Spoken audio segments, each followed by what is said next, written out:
excited to have Jen Blair here today. Welcome, Jen. Can you let the audience know a little bit about yourself, like where you live and what your relationship to arthritis is? Yeah, I live in San Diego, California, and I have had arthritis for 36 years. I was diagnosed when I was 1 year old. Um, I woke up one morning with a swollen ankle, and my parents thought I got caught in the crib, and they took me to the doctor just to be safe. And they pretty much had like a very quick diagnosis and said she has juvenile rheumatoid arthritis. My parents were definitely surprised by that. And that definitely like started my journey with RA and JRA for this 36 years of my life. So yeah, that's pretty much the short version.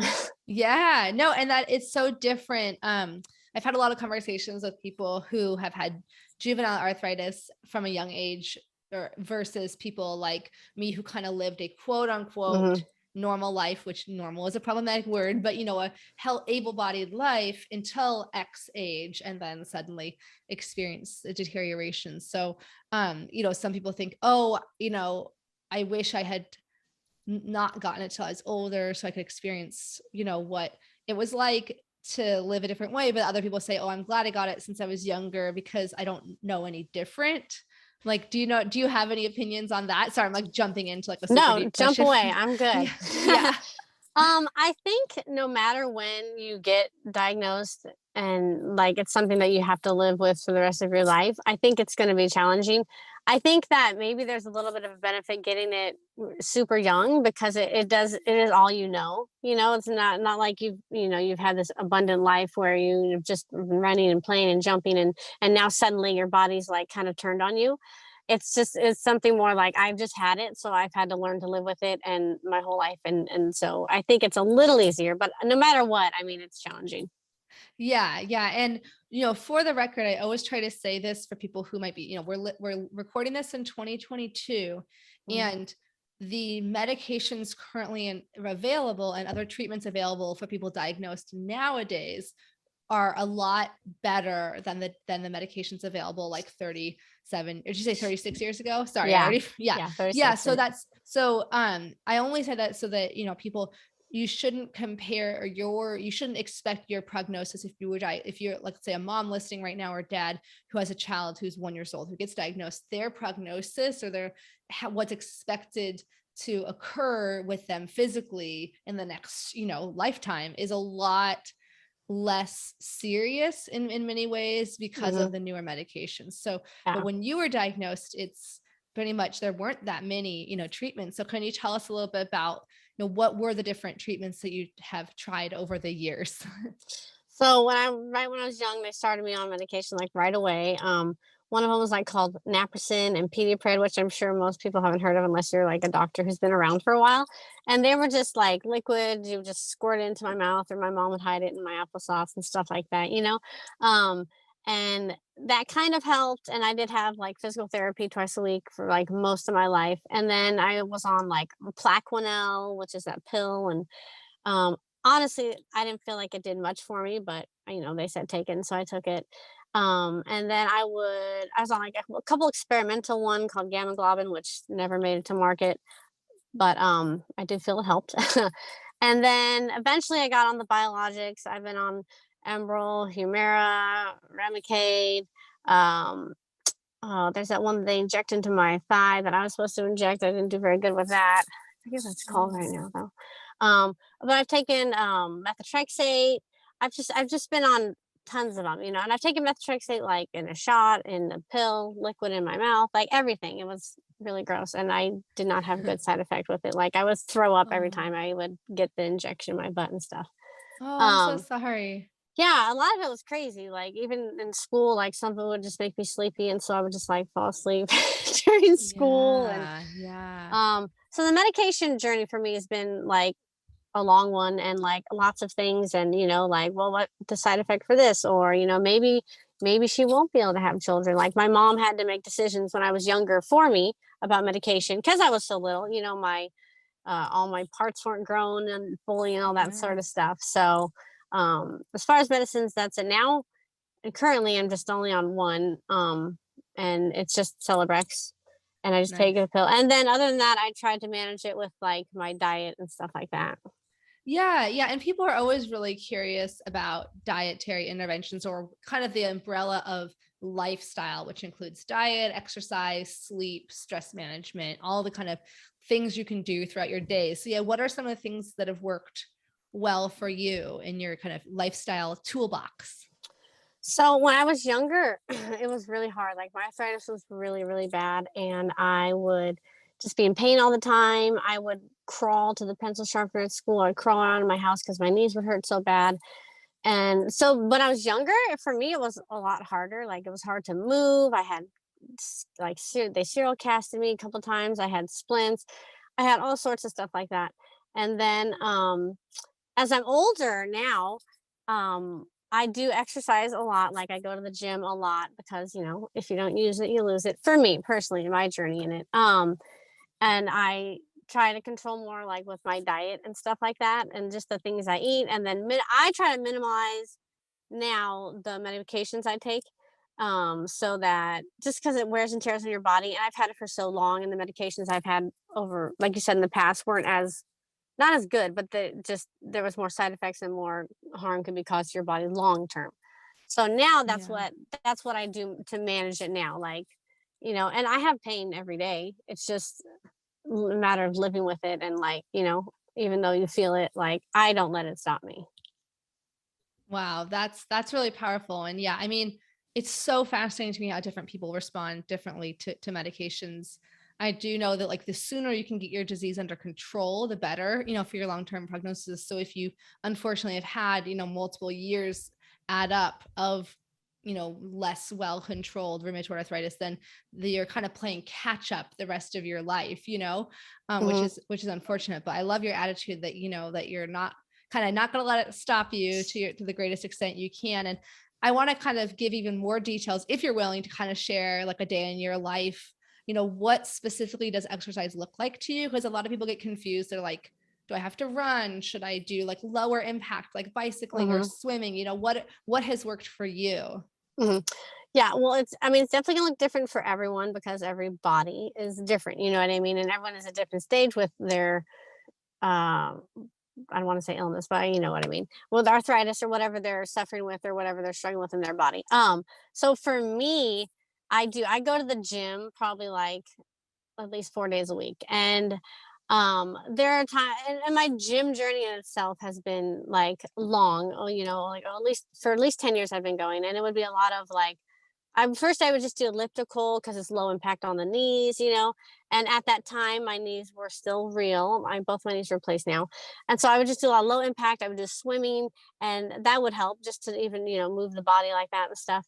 And then now, like 10 years into my gym journey, I do lots of stuff, things I didn't think I could do. Like I'll do deadlifts, I'll do stairs, I'll do just like resistance weights and stuff like that. Like a lot of the machines for me are helpful because they work one muscle group at a time. It's an isolated movement, and so that is helpful, and I can control the weight, the resistance on my joints, because I can do more muscle wise, but I feel the pain in my joints first.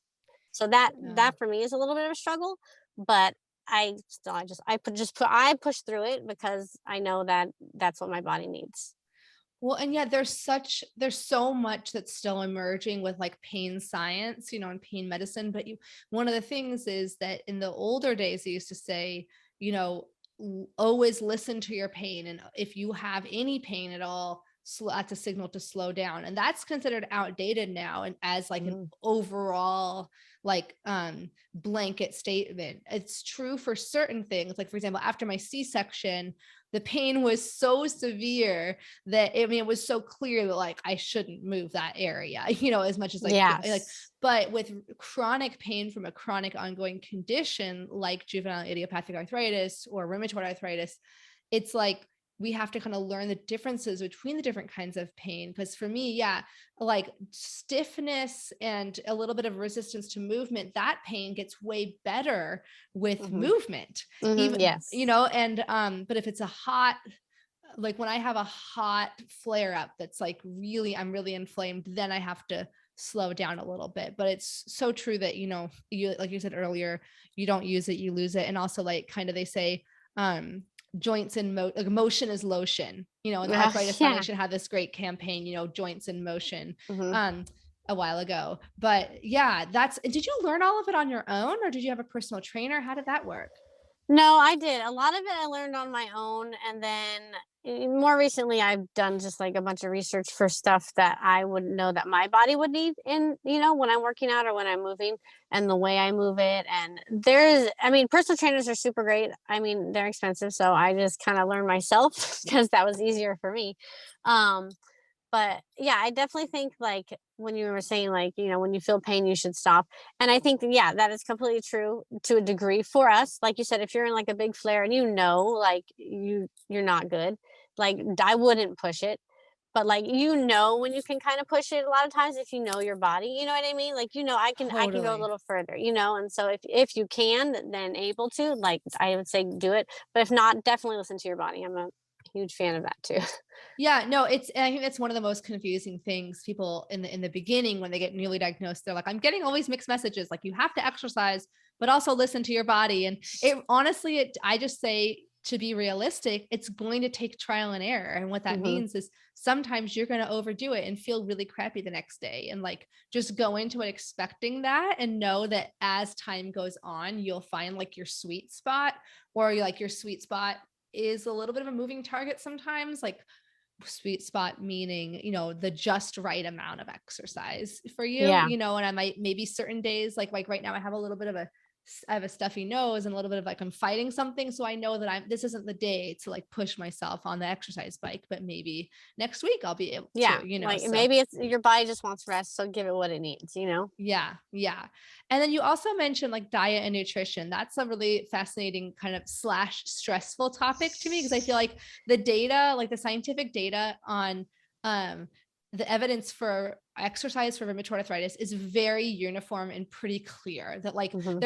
there's small differences if people have comorbidities, like if you also have like ME, like myalgic encephalomyelitis, like you definitely don't want to do like sprints and stuff that gets your heart rate up too high, because that's going to lead Yeah. to more fatigue. But in general, if your main issue is rheumatoid arthritis, it's like getting moving is good, no Yeah. matter what. But nutrition is like this rabbit hole to me. And I get 19 years into it, I'm still figuring it out. I Hmm. have had a lot of GI issues, gastrointestinal issues. Hmm.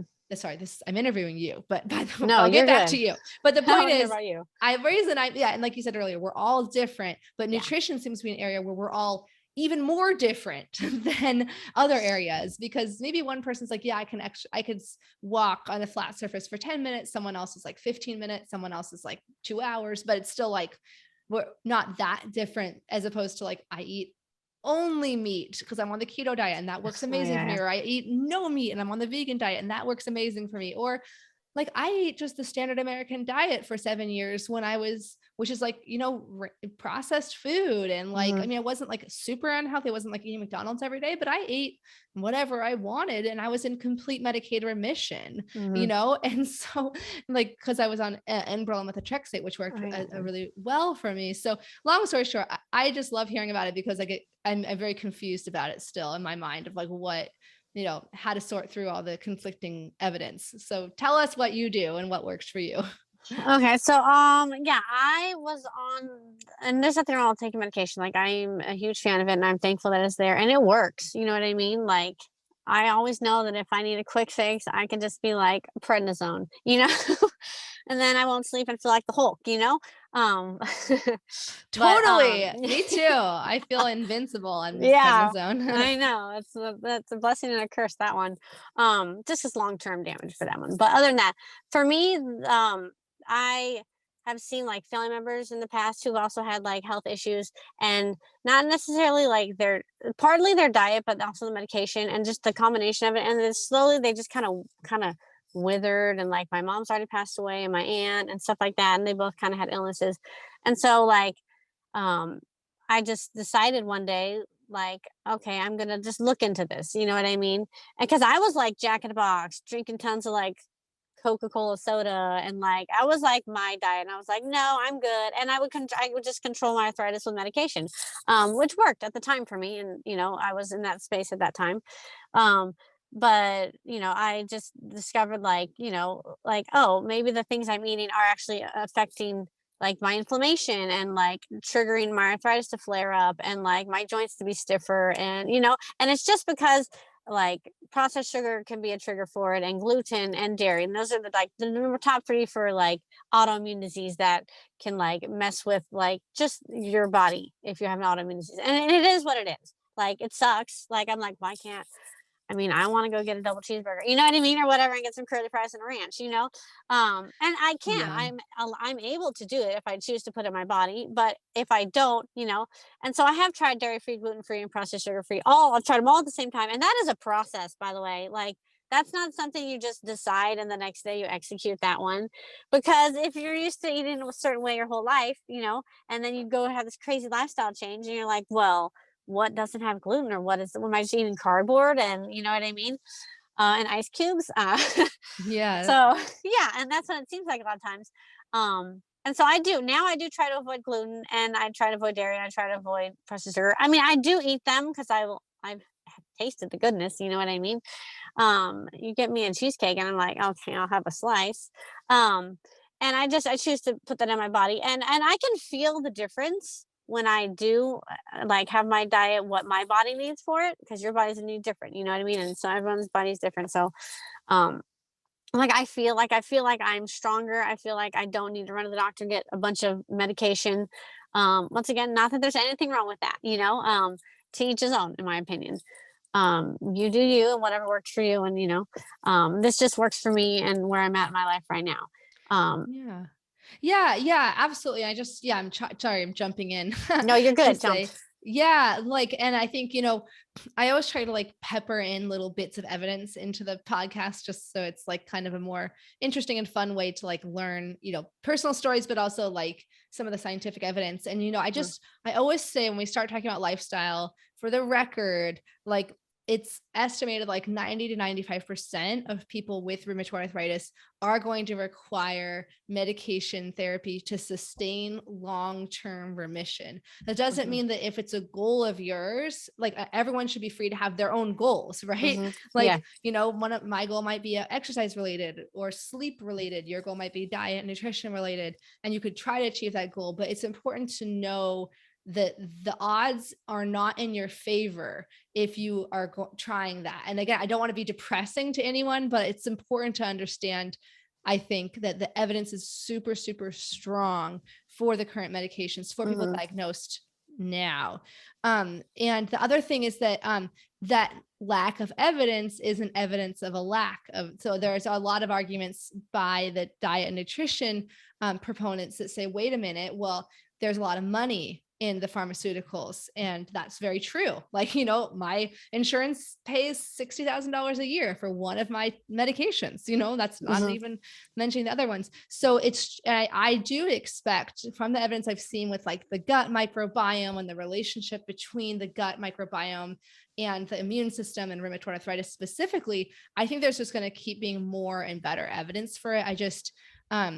I think people should just be aware that who are listening, if you're listening, you're trying to think like, what treatments should I try, that first of all, that there is better evidence for medicine than nutrition on its own. However, that doesn't mean that you can't do both, so Mhm. now I'm going on a different Absolutely. tangent. There's so many people, it's like, why are we always saying it either or? And Yeah. the reason I'm kind of posing it either or is that I've seen a lot of people who do jump head first. They're like, I don't even want to try medication, I want to do only diet and nutrition.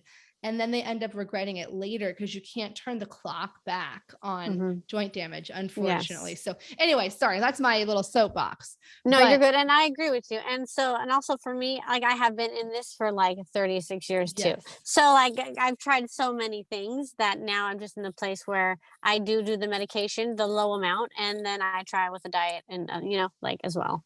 Yeah, and I think I'm so glad you mentioned the three main triggers that I think are, from what I've read, the most common triggers for Mhm. inflammation, like Yeah. sugar, gluten, and dairy. I've been gluten-free for over 10 years. Sadly, it hasn't had a noticeable effect on my RA that I can feel. Now, this is the other problem. I never know if I hadn't gotten gluten-free, would my rheumatoid arthritis have progressed faster? You know what I mean? Yeah, for Isn't that sure. frustrating when we try something, you don't know, well, was it about to get worse and I've stopped it from getting worse or slowed it down? But it helps my digestion a lot. Look, I used to be chronically constipated. I didn't even know that I was until I cut out gluten. And then I was like, oh, this is what like normal bowel movements like feel like. Sorry to be gross, but No, you're good. yeah. And like dairy, oh my gosh, like I feel dairy immediately. I do occasionally have, you know, cheese and like lower lactose, but dairy, but it's like I get mucusy. I can feel like my throat gets mucusy almost immediately. Isn't that interesting? But it's crazy. Your body reacts like right away to it. yeah. And it's kind of telling you, I don't really like this. Exactly. So, and I was gonna ask you about like fatigue, because sorry, this kind of feels like left field, but you know, a lot of times people, their fatigue can be just as difficult to cope with as pain. Do you have fatigue like currently? I don't think I do have it currently. I think I did more as a child, when my arthritis was way more active. But now that it's more under control, I think I have less fatigue. And then even when I do have fatigue, like I have 3 children. And so even when I do have fatigue, like I probably don't even acknowledge it and just keep going in life because that's just what I've done my whole life. I feel like, I swear, the strongest people I know are the people who have chronic illnesses. It's like, I thought I was strong before getting this, and now I've had to learn, you know, but how old are your children? So my daughter's 7 and my 2 boys are 9 and 11. Oh my gosh, 7, 9. So they're all exactly, wow, you spaced them perfectly. Well, yeah.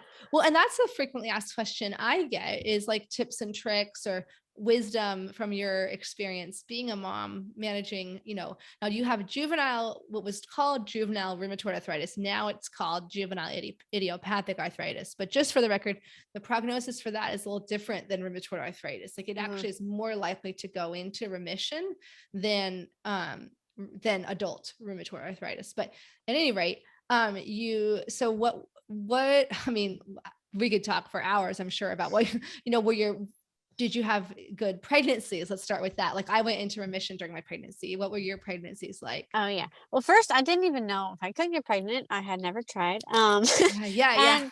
But turns out I'm very fertile and I did get pregnant and, you know, and my pregnancy, so as far as pregnancy symptoms, like I was just like super tired. Like I'd go to the store and come home and want to sleep. And that's just because I was pregnant. I don't even think it had anything to do with my arthritis. But I did go into remission because I stopped all medication. I mean, I talked to the doctor and they're like, well, you can keep doing your infusion if you want, but if you don't want to, like, it's okay. And if you need it, we'll help you. And so I was like, okay, I'd rather not, just because I wasn't sure, you know, and my first time being pregnant. And so it was all new to me. But I was fine. And I was actually fine until I stopped breastfeeding, like that far out. And then once I stopped, then it was like, it came back with vengeance, but and so that was difficult.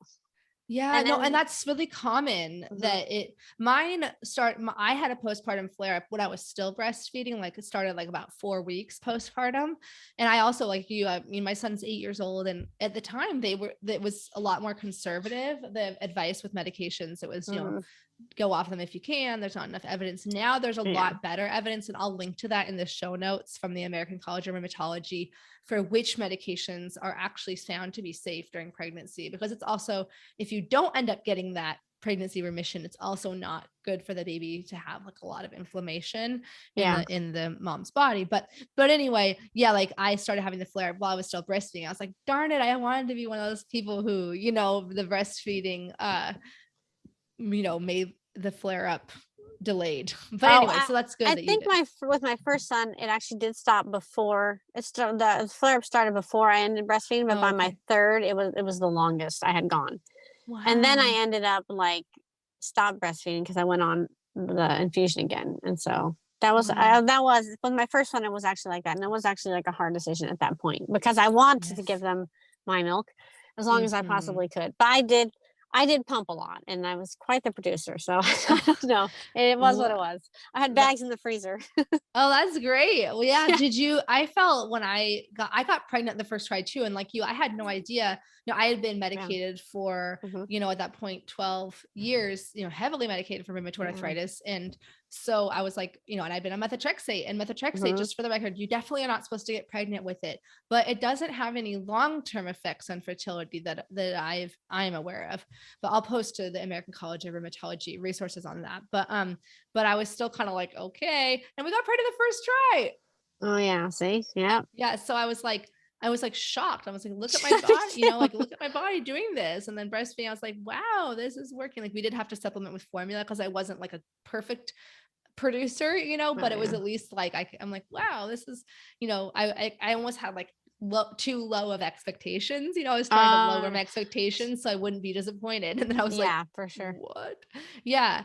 But did you have difficulties when you had those postpartum flare-ups? I mean, parenting is a really physical job, Yeah. diapers, clothing, picking them up, putting them down, Mhm. just it's relentless. Like, did you experience difficulty with that, or were you just like, I am woman, hear me roar? or both. No, not both. Well, both in the sense of like I did what I had to do to take care of the baby. You know what I mean? But it was really hard, and it kind of came as a surprise, especially the first time, because I didn't expect it to come back like so hard on me. Because I was on Yeah. the infusion at that time before, and I was fine, and I was coasting, and you know Mhm. what I mean. And then I cut it off, and then like not being on any meds, and then just feeling the full force of like my arthritis attacking my joints. I mean, it was really difficult. Like there'd be times where like I would feel pain when I like lifted, the baby or whatever. I still lifted him, and even though I was in pain, that's the not the hairy roar part, but that's the part where I did whatever you have to do to take care of your child. You know what I mean? But Right. I acted quickly when I decided to stop breastfeeding. Like I was like, hey, I need something. Even if you give me a shot of cortisone in my butt to get me tied over until I get on. You know what I mean? I like That's so funny they put it in your butt. Like I've they I've do. always done the prednisone pills. That's so interesting. Oh, yeah. Well, this was cortisone. Oh, Like cortisone. Oh, I'm sorry. When you said this is like the cortisone, white one. They did the prednisone. Yeah, they did prednisone in my butt too. The yellow one. Yeah. yeah, that's so Mm-hmm. interesting. Anyway, sorry. Yeah. Yeah. I did the pills too. And all of it was gross. Ugh. No, you know what? I actually want to do an episode. I don't know what's wrong with me, but I want to do an episode of like weirdest/grossest things we've had as a Oh result yeah. of because I also like I got a wart in my toenail. Like who gets that? But it was like supposedly like because warts are viral. So it was like Oh yeah yeah had to go yeah to the podiatrist. Anyway, total side note. But yeah, yeah. so I had that. It's such a hard feeling when you have pain picking up your child because like from a Mhm. psychology perspective, like from a classical conditioning perspective, right? Every time you ring the bell, the dog like salivates because it thinks it's going to get, a treat. Sure, If yeah. every time you pick up your precious child that you wanted and you love, if every time it hurts you, like some part of your brain is like, I don't want to pick it up anymore, or like I'm Yeah. kind of like mixed about this. So I think that's one of the most emotionally challenging things for me was having to adjust to learning how to be a parent, all the overwhelming. I found it very overwhelming just choosing, which bottle to use, which sippy cup. There's Mhm. just endless decisions. And Yeah. I think it was almost a blessing and a curse being trained as a pediatric occupational therapist, right? Because all the things that could go wrong, Yeah. It's But true. you seem pretty like emotionally stable, like just what I know of you. Like, what's your secret? I don't know. I've Okay. always been pretty balanced though, like, and the times when like I'll be honest, like there's a part of me that if I go like deep enough into myself or like think about me as a child, like that makes me really sad because like it was just such a struggle. And I don't think I've Yeah. actually dealt with. I would say that there are people who have chronic pain or illness, and especially from childhood, that's like probably had trauma as a result Yeah. of it. Like whether it was like from other people, I mean, like I can tell you horror stories about when they serial casted me and took the cast off and how horrible it went, and like I Yeah. don't know. And so yeah, but other than that, emotionally, I'm usually just like very stable. I don't know why. Maybe it's your brain chemistry. We need scientists to Yeah. study you. No, so, but There like, you go. so I did. Yeah, it's funny. You anticipated my next question, like after the treatments was going to be, um, you know, okay. So I have two different questions. I actually do want to go into the serial casting first, but I do want to also, if you're up for it, talk a little bit about what it was like to have so much pain as a child and like socially how that, affected you. Oh yeah. But yeah, so when you say, I'm just going to say for the audience, when you say serial casting, it's SERIAL, and it's not something that's done anymore for rheumatoid No. arthritis to my knowledge. It can be done with cerebral palsy or like what they call fixed contractures or like fixed deformities to try to straighten try to increase the range of motion in an area of your body. But so you have experienced serial casting. Can you tell the audience a little bit of what you want to share about it? You don't have to share No, everything yeah. terrible. I was serial casted twice. And so I guess back then, that long ago, now they just fuse a joint with surgically. And so my knees started to bend and not straighten.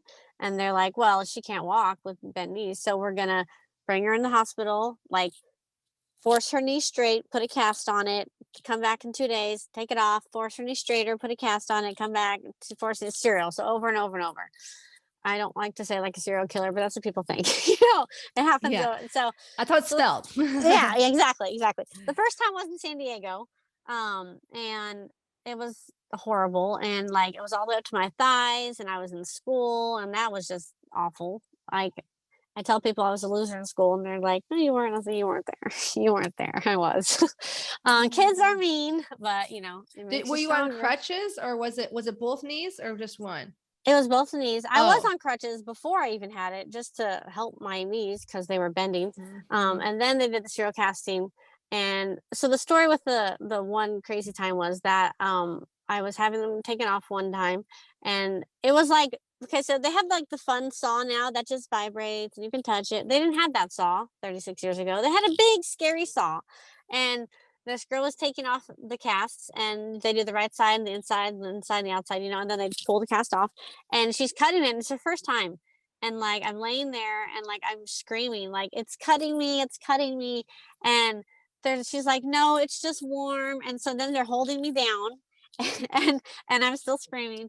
And then they cut, and they don't take them off. And they're at the end, they take them off, and it's like blood up and down both sides of my legs. My mom walks out just crying, and I'm just laying there. It was horrible. I Oh mean, it wasn't like I my was like gosh. hemorrhaging, but it was like it cut through the skin enough to bleed a little. And Oh my like, God. That makes me I know. so sad and angry for you that you had Me to deal with too. that. I know. I Yeah. don't actually think I've dealt well with it. I just think I was just like, oh, it could be worse. But like that was really traumatic as a Yeah, child. they could have sawed my whole leg off. I mean, like, it always could be worse. It You know. always could be worse. That's not I a know. reason to not I feel know. bad for Yeah, yourself. I But don't yeah, want to. oh, I'm so sorry. I think that touches a nerve for me of the nerve of not being believed, because Yes. you were telling them Mm-hmm. and they didn't believe you. Yeah. That to me is like, whether it's telling them about your pain levels or whether it's telling them Mm-hmm. you're literally cutting me, like you're cutting Yeah. me. That's huge. It was crazy. Yeah. I couldn't believe it. She just kept going and just holding me down. But I mean, Did you? I feel like I'm like live in a really litigious area. I feel like people around me in my area in this Seattle suburbs would have like sued or like no. at least Yeah. complained, like lodged a complaint. And then like I know. I don't know. I medical don't think. errors happen, like, and that's one of the Yes. sad realities. Like Yeah. doctors and residents they are human beings who make Mhm. mistakes, and but hopefully that they learned something from that, or like, do they ever apologize to you or anything? I don't recall them apologizing to me. I don't know if they ever Maybe to said your anything to my parents. parents. Maybe my parents, but yeah. But she And never how old were went you? again. I was probably like 8 or 9 then. Okay. Yeah. You see, you're definitely old enough to be believed. Like this is Yeah. such a nerve for me. Like when my son was at a dentist appointment, he was, they were putting this thing to get an x-ray, and I have a really strong gag reflex and he does too. And it was like in the back, the thing in the back, they have to like Oh yeah. munch on or whatever, like, and he said it hurt, like it jams into your throat a little bit and it hurts sometimes. And the lady doing it was like, it doesn't hurt. It doesn't hurt. And I was like, hold on. He said it hurts. Like it hurts. He is not the kind of kid that will just say it hurts when it doesn't. is trying really well, also because I had been bribing him. I told him we get a Lego set if he didn't Oh, if he sorry, didn't. So I know bribing he him. is motivated. Like he is motivated to do this. He's not trying to get out of it. It hurts him. And I think it's so egregious how kids are not believed in general. And then Yeah. also many adults are not believed. So, oh, I'm so sorry. But you know, you were able to recover, hopefully. Did they have to like, did you put band-aids on it, or how did that work? Yeah, there's band-aids up and down my legs. Oh my Yeah, gosh, I know. that That's sounds crazy. awful. And I'm very claustrophobic, so also the idea of being held down is very Yeah. upsetting.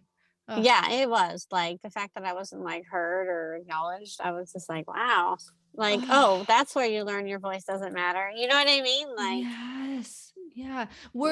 yeah. In general, pediatric rheumatologists have like a good reputation in the medical field for being like very like good bedside manner. And like, Mhm. was it your rheumatologist who did this, or was it like a casting department or No, something? yeah, it was just someone at the time, the children's hospital I went to. It Okay. wasn't a rheumatologist.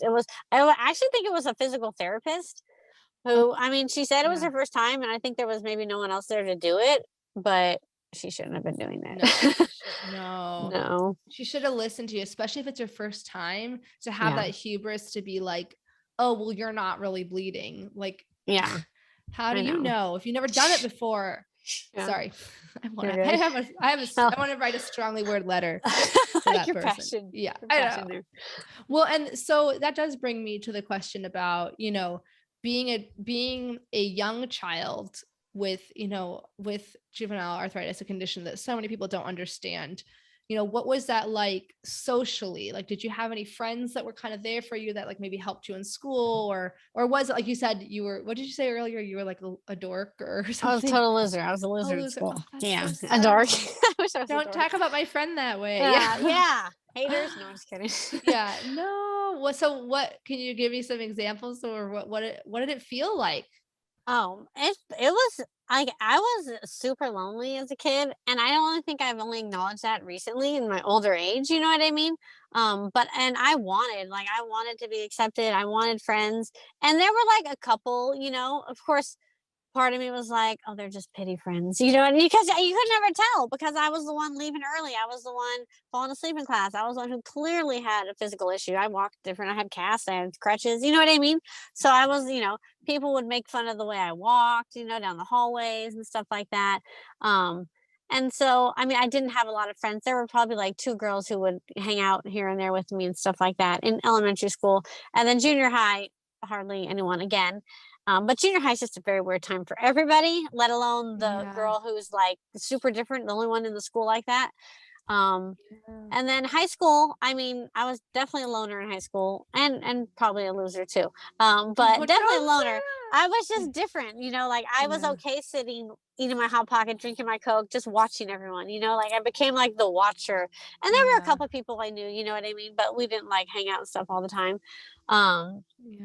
and so, there's a couple people on the bus I would talk to, but so socially it was hard. Like I always felt different from everybody. I felt broken, and then, and then even now I still struggle feeling broken. And then people are like, you're not, and I'm like, my reflection, I have a mirror. You know what I mean? Yeah. Because like I don't have the type of arthritis like a lot of people say it's a silent disease and you Or can't see it. invisible. Yeah. Yeah, it's invisible, and it is for a lot of people. That's just not my story though. Mine is not. Right. Mine is very, like I walk better now because the knees are fake. But I still walk a little different. You know what I mean? And Yeah. like parts of my body have moved or whatever. Like my wrist looks different. Yeah. Like you Um, have like, if you look, you can see like, I don't have very severe, but you can kind of see like the enlarged knuckles, or like the lack of, full range of motion. Yeah. oh yeah. And I've seen lots of doctors for it, and they've mentioned fusing. They've mentioned replacements. Not wrist though. They don't want to do that. I'm like, just give it a Yeah. try. I was gonna say I've never really heard it, because the wrist is not actually like, it's a joint, but it's actually like the two bones, and Hmm. the radius and the ulna, and then there's like 11 little tiny bones here. So Yeah. it's a lot. Like I don't even know how they would do that, but Yeah. Especially if it's not even normal to begin with. Like yours is mine looks much different than yours. My wrist is Yeah. not very affected. Yeah. Yeah.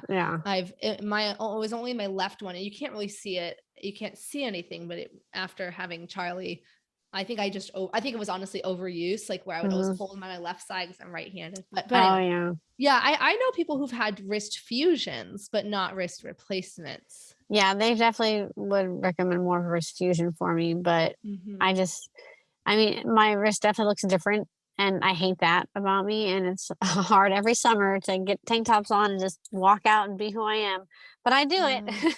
Um, Yeah.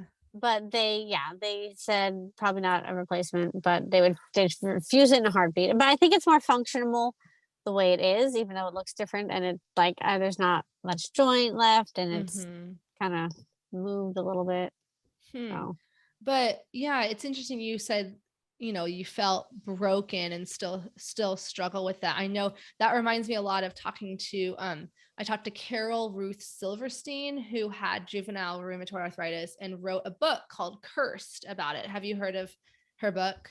no, but I'm definitely interested. It's really good. Like, and I had her on the podcast, so I'll link to her episode. But it's like there's so much what's called inspiration porn out there about people with disabilities. Like, Jen had juvenile arthritis, but she didn't let it get her down. She still did everything other kids did. Like, that's still valuing able-bodied people over disabled people, right? To say that, Yeah. like, it's okay, I can still do everything. Like, no, the point is we can't do everything, and we still deserve respect and love and Yeah. self-worth. So anyway, her book is in the voice of a teenager who has juvenile arthritis, who is not her name's Ricky, and she really I mean, she is not the model patient. She's not like, it's okay, she is like, this sucks. Like, she's cursing, like, it's cursed, it kind of has like multiple meanings, right? She's Uh. cursing about it. She's like, fuck this situation. Sorry, we can swear on this podcast because it's mine. I get to do what I want. Yeah, and it's so different because I'm like I'm little Miss Perfect. Like, I struggle with being like a goody two shoes and like wanting everyone to think I'm perfect, and that's totally not healthy, by the way. Just for Yeah. anyone listening, Just so you know. but I, like, when I was starting off with my rheumatoid arthritis journey, I wanted to just do everything right, and like the fact that my first medications worked, like methotrexate, I was like, I'm the perfect patient, la la la, look at me, and everything's Yeah. great. And then when things stopped working, I was like, what is happening? Like from such highs to such lows. But Yeah. again, sorry, I'm going to like connect one of my thoughts here, that You're the good. novel is so good at kind of talking about that isolation and that kind of like, there's a word for it, but when you're so afraid someone's going to reject you, that you reject them first, or you say Oh something mean yeah. to them, like, I'm not going to let you get close to me because I'm worried you're going to reject me. So I'm just going to reject you. Yeah. It's almost like self-sabotage kind of. That's yes, Yeah. yes. Yeah. Before you hurt me, I'm gonna like hurt Yeah, you or end this. exactly. Yeah, Yeah. yeah. And so I think if anyone's experiencing like what you are talking about, that isolation, it's that book, I think, is helpful because it helps you, at least even if you're in your quote unquote real life, like still isolated, that you can at least know that other people have experienced, you're not actually alone. Does that make Yeah. sense? Yeah. But yeah, like, I guess for me, I feel really stubborn about this fact, but I'm kind of like, what is normal anyway? You know what Oh I yeah. mean? Like, Yeah. would your life be perfect if you had like totally quote unquote normal shoulders or joints? I mean, like, no one's life is, you'd find something else to worry about. I'm not giving you a pep talk, I'm giving everybody listening a pep talk. Do you know what I mean? No, Like, we you're have good. to be so careful not to think, like, 'cause I fall in this trap all the time. If I didn't have rheumatoid arthritis, my life would be perfect. It's like, Hmm. no, it wouldn't. No one gets a No. perfect life, lady. No. Like, Yeah, you for are sure. delusional. Sorry, I Well, was talking to myself. for me, I've always said, like, because the normal thing is, because I want to be normal or whatever. But then there's a point where I'm like, I am normal, but it's normal for me. You know what I mean? It's normal for me to walk different. It's normal for my wrist to look like that. It's normal for me to feel this way. You know what I mean? So like that is my normal. if that makes sense. Absolutely. Yeah. And I just, before we start wrapping up, because I can't believe it's gone by so fast, but I'm curious what you've done for work. Cause a lot of people worry, how is this going to affect my career choices, or, have you been on disability, or how has that Mhm. worked? So yeah, it has affected in some ways. I've had jobs, like I've had like a bunch of like I've had jobs at the mall, I've worked at SeaWorld, and so for me, and I have been on disability. Um for me, like, and the disability part for me was mostly just to get health insurance. Like, I don't need I anything see. else. But when I turned 25, I got kicked off my parents' insurance. And Yeah. then I called whatever the insurance people and asked how much it would be for my own policy. And of course, I have a pre existing. And this was like 10 years ago, and it was going to be $800 a month. So Jeez. Yeah. that's when I was like, well, I either have to get like a really good job that's not SeaWorld and all these other jobs, or, just try to get this ability and get the whatever best coverage I can get. And that's what I did at that age. Um, and so for me, and two, like, some people can do anything, because it doesn't affect them. Like, so I would work 40 hours a week at SeaWorld or more, but I would pay for it. Like, I didn't have like a job where Yeah. I sat and I was on like a phone or the computer all day. Like, I was moving and cooking, and I worked in the cafeteria for like the employees. So I did prep, Okay. and so for me, it takes a toll. It actually takes a toll on my body. Like, and then like, Yeah. then I feel like I have to like pick between pushing my body and what that results in long term for me. Like, it's gonna wear my body down sooner than later. You know what I mean? So Mm-hmm. like, do I pick, like, sacrifice my body to work, or you know what I mean? Or do I try to get on disability and then work with them, and they have programs where you can make money on the side and stuff like that. Right. Right. Which is an option. So for me, yeah, it's definitely affected like working. And like, if I didn't have arthritis, I would have like bigger dreams, I think. Or like at Mm-hmm. times I think I did have bigger dreams, and then they just didn't pan out because of my situation. And I don't want to necessarily use it as an excuse, because I think we should just take responsibility. You know what I mean? Like, I could start a business. I mean, I'm not sure how or whatever, but you know what I mean? Yeah. I could, yeah, I There could was start a less restaurant. paperwork to register my business than there was to register my son for kindergarten. I will say that See? that was a little bit Oh, concerning. I'm like, oh. really? I mean, Well, that was just the initial paperwork, but yeah, sorry. yeah, exactly. You know what I mean? And so for me, it did. It like comes at a cost. And so it's like, do I want to risk my health long term, or do I want to figure out more of a short term thing that's going to make my body be easier on my body? Yeah. For me. No, and so many people fall into that category, right? You're not so severely, Hmm. disabled that you're like you can't do any work, Yeah. but you're also not fully able-bodied. You're in that kind of messy middle, and the system, all the systems in our society seem to work really well if you're on either end of the pole. I mean, not perfectly, right? But if they have a lot of services for each side, like people who are really able-bodied and people who are super super disabled, and then there's like that middle where you're like, where do I even fit in? So Yeah. I appreciate you sharing that. And I think it is with, when you add health insurance into the mix, it Yeah. definitely becomes a better decision for many people to you know go on disability if they qualify. Yeah. Yeah. It's a tough thing, because like, you really, if you are on it, like, you really get stuck in it.